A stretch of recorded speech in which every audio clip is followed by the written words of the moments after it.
So have you ever thought about what makes a men's cologne a great fall fragrance? Should it have seasonal notes like apple, pecan, or pumpkin? Or maybe a softer wood, something that's a bit sweet, something that's a bit sultry? Or maybe a fragrance with a bit of spice, something that tickles the nose? Well, sorry to disappoint, gents, but the first fragrance on this list actually has none of those. The fragrance I'm talking about, gents, is Giorgio Armani's 2023 release, Acqua di Gio Parfum. Now, I know some of you frag heads are saying, hey, Profumo would have been a much better pick. And if I was making this video 6 months ago, I would 100% agree. The masculine, smoky incense mixed in with the classic Acqua di Gio notes, yeah, this is an amazing fragrance. Unfortunately, it has been discontinued. Yeah, I know, disappointing. However, this new parfum is pretty darn good. At the top, we've got marine notes and bergamot. In the middle, rosemary, geranium, and clary sage. And at the base, olbanum and patchouli. Now, right now, the reviews on this new fragrance are a bit mixed, but overall, it is getting positive reviews, and I think it's fine. It would probably be in my top 4 Acqua di Gio fragrances. And number 1, in case you're wondering, and I'm not counting Profumo, would actually be the Eau de Parfum, which is actually easier to find than the new parfum. And the only reason the Eau de Parfum is not on this list is this is definitely geared more towards spring and summer. And if none of those sound appealing, you want an aquatic scent that you can wear in the fall, definitely check out Profondo. This fragrance would come in number 2 on my list of Acqua di Gio fragrances. Now, number 2 on this list is going to be another 2023 release, and this is going to be Prada's Luna Rossa Ocean Eau de Parfum. Now, the top note is grapefruit. In the middle, frankincense and a number of different wood notes. At the base, we've got amber, extreme, and vanilla. Now, if you're looking for a deep, rich vanilla scent using quality ingredients that smells like that, you want to check this one out. As the note breakout indicates, it's really a simple fragrance. You got the amber with the vanilla, and what I like is it has good staying power. I wouldn't say beast mode, but definitely 8+ hours. Now, similar to its predecessor, the EDT, both of these fragrances have unfortunately been misnamed. I mean, seriously, even the regular Ocean Luna Rossa really doesn't smell like the ocean. There aren't really any oceanic notes. This is going to be something you can wear in the spring and the summer, but it's going to be deep, rich, and if you were to grab the EDT, I would say that this one would be fine for the fall as well. Now, the top notes on the EDT are going to be bergamot, pink pepper, artemisia. In the middle, we've got lavender, iris, sage, suede, and saffron. And at the base, musk, vetiver, caramel, and patchouli. Now, as you can tell from that note breakout, the EDP is going to be heavier, richer, that vanilla, and with the amber. The EDT, on the other hand, is going to be fresher. It's still going to have a bit of sweetness, but it's not going to have that same longevity of 8 hours. You're going to get maybe 6 out of this. That being said, if you can get past the name, either one of these would be a great fall pick. Now, gents, if you were to go out and buy all the fragrance I'm talking about and showing in today's video, you would be out thousands of dollars. And gents, I'll be the first to tell you that unless you're in the industry, unless you're making money talking about fragrances, there is no reason to have hundreds and hundreds of bottles, unless maybe you're a crazy collector. So then how does a busy individual get their nose on a lot of the fragrances I'm talking about? How can you actually date a fragrance before you commit? Well, gentlemen, that's why I'm proud to bring you today's sponsor, Scentbird. Now, gents, I've talked about Scentbird for years because I love what these guys do. They send you a month's supply of fragrance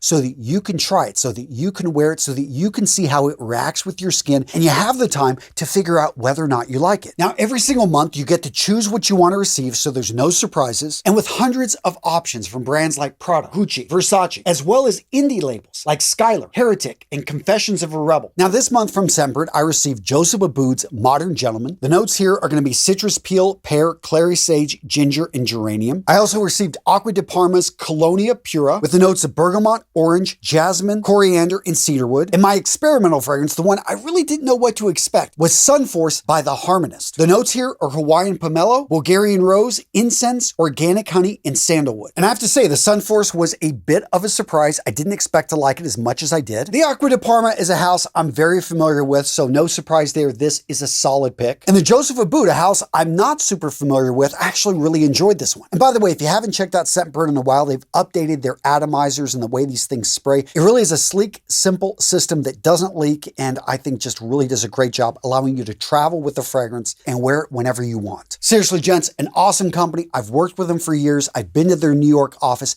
I love what these guys do. They're making sure you don't get counterfeit fragrances. You get the real deal, and you're able to make a decision based off a month's supply whether or not this bottle, whether or not this type of fragrance is right for you. So again, gents, to get the best deal on the web, use that link in the description of today's video to go over to Scentbird. Now, earlier I talked about notes that we expect to find in fall fragrances, and one of them is going to be sandalwood. Now, some companies really do this to an extreme, such as Jupe, which I wore this fragrance one time years ago. Now I keep this bottle because I will use it for target practice. Yeah, just goes to show how one bad fragrance can turn you off to an entire series of notes and accords. So for a year, I was turned off to any fragrance that had a lot of sandalwood. That being said, I got my nose on this one right here, Original Santal, and I don't know why I didn't pick it up with the name. I was just like, I bought every Creed fragrance. I'm smelling them, and I'm like, I really like this one. It's nice, it's beautiful, it's sweet. And then I realized it's a sandalwood note, but this time done correctly. Now, the top notes here are going to be juniper berry, coriander, ginger, rosemary, mandarin orange, and bergamot. In the middle, we've got sandalwood, lavender, orange blossom, and geranium. At the base, tonka bean, musk, cedar, and oak moss. Overall, I have to say this is a clean and balanced fragrance that is warm and inviting. If you want something that just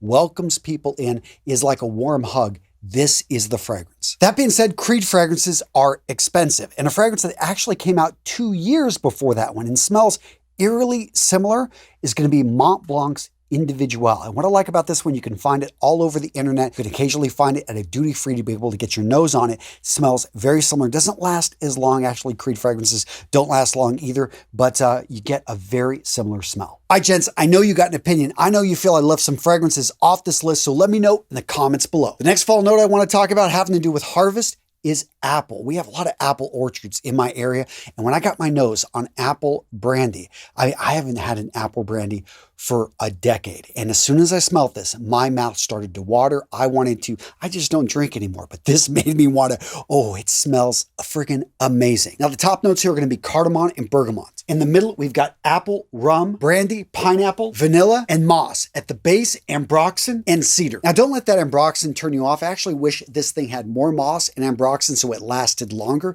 That being said, yeah, if you can afford it, if you want a fragrance that's intoxicating, ooh, yeah. I also want to give a quick shout out to Gold Night. I love this one for the honey and the vanilla, but the citrus on the top does make this, I think, a fall fragrance, although you can wear it in the winter. But yeah, cozy, not for everybody. Definitely get your nose on this or have the money to be able to afford the blind buy. But yeah, a really unique fragrance that's going to have you smelling like nobody else. Now, speaking of apple notes, this next fragrance needs no introduction, but it's mixed in with the mint. It's more of a vanilla clubbing fragrance in most people's eyes, the EDT. It's a little bit loud, abrasive. But if you want something a bit more refined, you go over and you check out the new Parfum.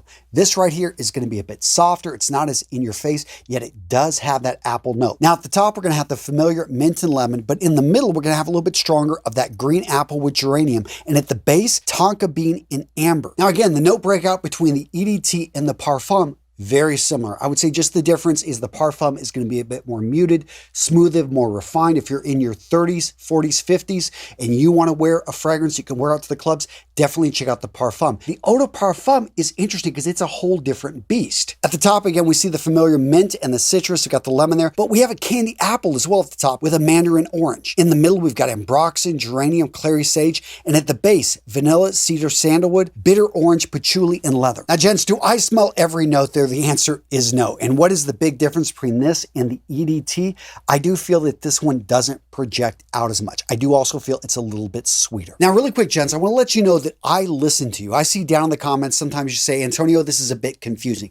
Can you make it easier? Well, guys, down in the description of today's video, I link over to Real Men, Real Style. Tons of infographics exactly explaining what I talk about when it comes to fragrances and other things pertaining to men's style. Well, gents, I got you covered. This information is free. It's over on my website, realmenrealstyle.com. I put this together for you so that you can become the man you know yourself to be. Now, if I had to choose one house who it seems like all of their fragrances are made for the fall, that would be Victor and Rolf's Spice Bomb line. And to be straight up, I could have gone with any of the fragrances in this line. The original Spice Bomb, I could have gone with either one of the Night Visions with those apple notes. But the ones I'm going to highlight here are the spiciest, at least when it comes to peppers and cinnamon. And that's going to be both the Eau de Parfum and the EDT. Now, it was a little bit difficult to choose between the two, but I'm going to go with the new EDP, and here's why. Because the EDT has that bit of that tobacco note, which gives it a very much a reminder of the original Spice Bomb. Nothing wrong if you like it.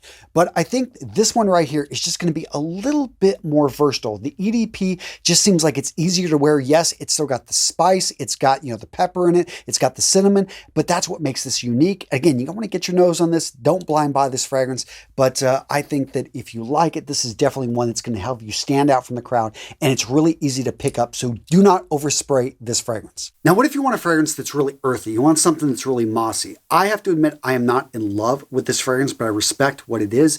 If you really like that earthy type of smell, definitely check out H24, the Eau de Parfum. Less earthy, definitely much more versatile, but perhaps a bit overpriced. We got Tom Ford's brand new Grey Vetiver Parfum. Now at the top note, orange blossom is listed, in the middle saffron, and at the base vetiver. But make no mistake, this is a vetiver fragrance first. And for that reason, unless you really want to spend the extra money, I would just go with the original Grey Vetiver if you're looking at this line, because to me they smell very similar, not much of a difference. And having said that, unless you've got a nose that can pick up much of the difference, which mine really can't, I would just go with the original Grey Vetiver. Again, this is a masterpiece, easy to wear fall and spring fragrance, but a bit earthy, not too over the top, and to me smells almost identical to the new Parfum. Just get the original. It's cheaper. For this next fragrance, we're going back to a house we talked about earlier. They make fragrances that are easy to wear, mass appealing, and relatively affordable. And in this case, they did a great job reviving a classic fragrance that most men have never even smelled. The fragrance I'm talking about is the new release by Mont Blanc, Explore Platinum. Now the top notes are violet, in the middle we've got clary sage, and at the base cedarwood. Now for me, this is a floral barbershop fragrance with a bit of a metallic note. I think it's a fresh, sweet, classy fragrance, and interestingly, it's being compared to Chanel's Egoist Platinum. This is the fragrance released over 30 years ago.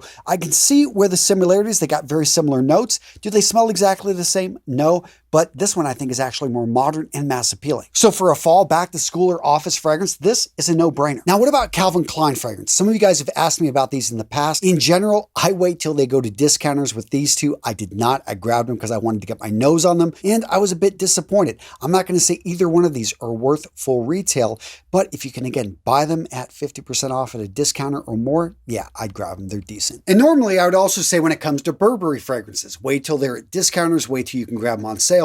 But I'd have to say the Hero EDP, when it comes to fall, this is a beautiful fragrance. And if you bought it at full retail, I'd say you didn't waste your money. And now at the top, we've got pine needle and albanum. In the middle, benzoin and incense. And at the base, we've got Atlas cedar, Himalayan cedar, and Virginian cedar. Now again, my nose doesn't pick out all those different cedars, but you definitely do pick up the cedar. The wood just really makes this smooth with a bit of sweetness. This isn't over. A lot of fragrances that are sweet are cloying, are just over the top. This one is not. And that's why I really like it for fall, for a guy that wants a masculine scent that if he's going to be getting close, going on a date, this one is a solid pick. Now the fragrance I'm wearing today has perhaps the weirdest name on this entire list, and that is Valentino Umo's Born in Roma Yellow Dream. Now one thing I do like about this fragrance is in the Born in Roma line, it's actually easy to identify. And when it comes to wearing it, it's warm, it's fruity, and it's not overly spicy. Now at the top, we've got pineapple and mandarin orange. In the middle, ginger, gingerbread, and spices. And at the base, vanilla absolute and cedar essence. Now with the gingerbread, which is prominent, I definitely probably could have made this a winter fragrance, but I decided, to put it on this list because, hey, you can have it a little bit early. You can wear it into the winter. It's not overpowering. It's not too heavy. You can wear this on a little bit, 70 degrees outside, 60 degrees outside. You definitely can wear this fragrance. That being said, in cooler weather, spray a little bit more of this on, and this will be a head turner. You're wearing this, the ladies are going to want to eat you up. And what video to watch next? Well, how to actually apply a fragrance on correctly. You don't want to overspray. You don't want to underspray. You don't want to spray a cloud and try to walk into it. Guys, I cover this in the video right here. I had a lot of fun with this one. Check it out. Solid video. I think you'll like it.